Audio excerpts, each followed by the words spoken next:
Bismillahirrahmanirrahim. Assalamualaikum warahmatullahi wabarakatuh. Waalaikumsalam warahmatullahi wabarakatuh.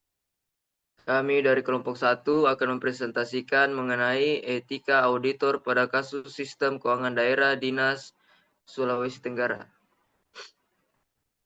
Yang dimana beranggotakan 3 orang, yaitu saya sendiri selaku moderator atas nama Muhammad Abdillah Sahma dengan NIM 22315025.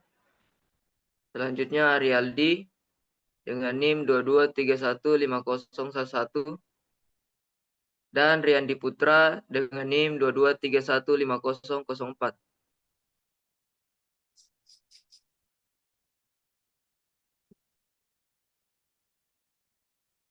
Baik, kasus yang kami ambil yaitu seorang auditor sistem informasi melakukan audit pada sistem keuangan daerah di salah satu dinas di Sulawesi Tenggara. Dalam auditnya ditemukan bahwa akun pegawai lama yang sudah pindah masih aktif.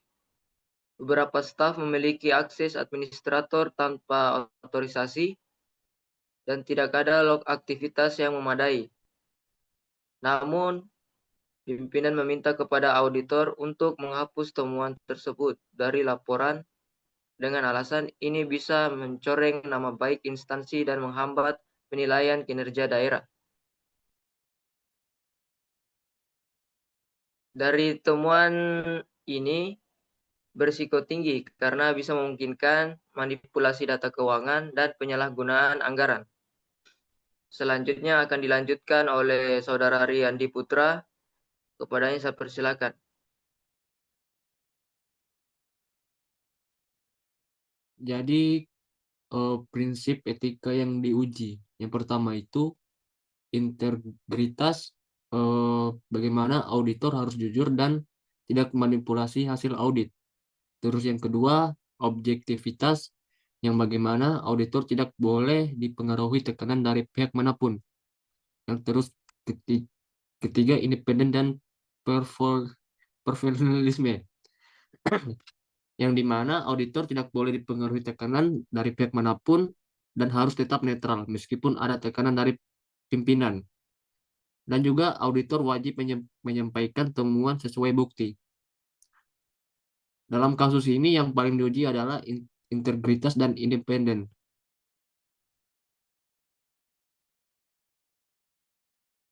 Terus risiko apa saja yang ditemukan atau dihilangkan dari laporan? Risiko fraud, kecurangan. Yang pertama, bagaimana risiko ini, memang kelemahan akses bisa dimanfaatkan untuk manipulasi keuangan. Keuangan ini sesuai dengan kasus nyata audit. Di audit di mana akses tidak tidak terkontrol bisa menyebabkan kecurangan. Yang kedua, kerugian negara atau daerah. Data keuangan bisa dimanipulasi tanpa terdeteksi. Terus yang ketiga, hilangnya akuntabilitas dan risiko hukum bagi auditor, yang bagaimana laporan audit menjadi tidak dapat dipercaya dan auditor bisa menganggap melanggar kode etik, terlibat dalam pembiaran korupsi.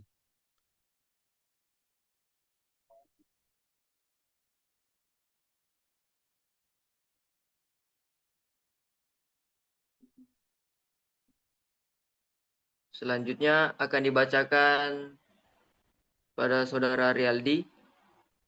Padanya saya persilakan.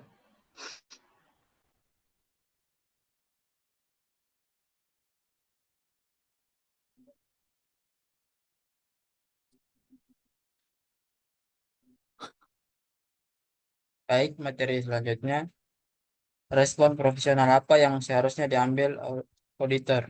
Pertama, tetap mencantumkan temuan dalam laporan. Tidak boleh menghapus fakta pada audit.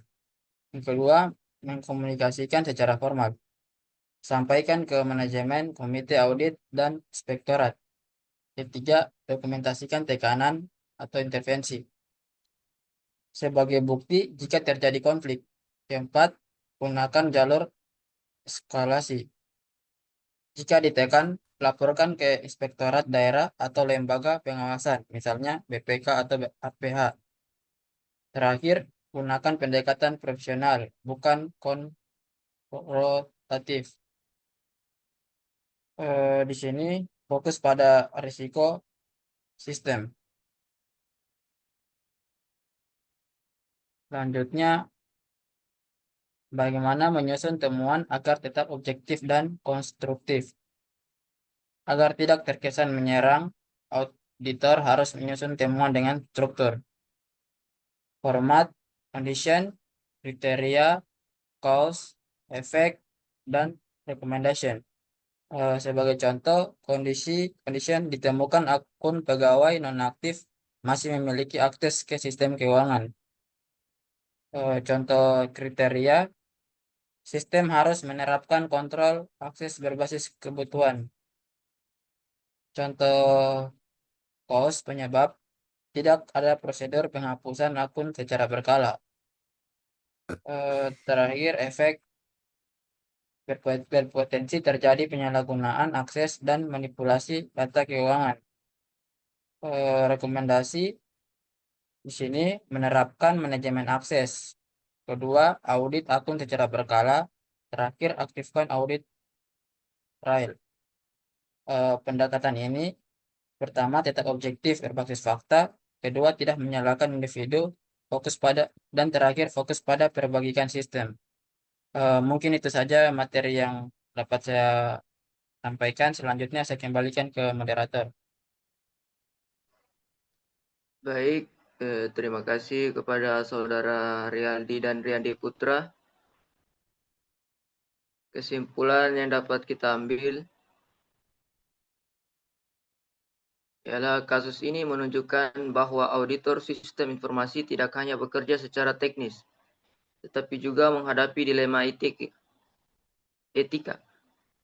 Jadi jangan mengorbankan integritas demi tekanan. Temuan audit adalah alat perbaikan, bukan ancaman. Dan auditor harus tegas tapi tetap profesional. Baik, itu saja dari kelompok kami. Lebih dan kurang yang mohon dimaafkan. Saya akhiri dengan ucapan Assalamualaikum warahmatullahi wabarakatuh. Waalaikumsalam Waalaikumsalam warahmatullahi warahmatullahi wabarakatuh. wabarakatuh.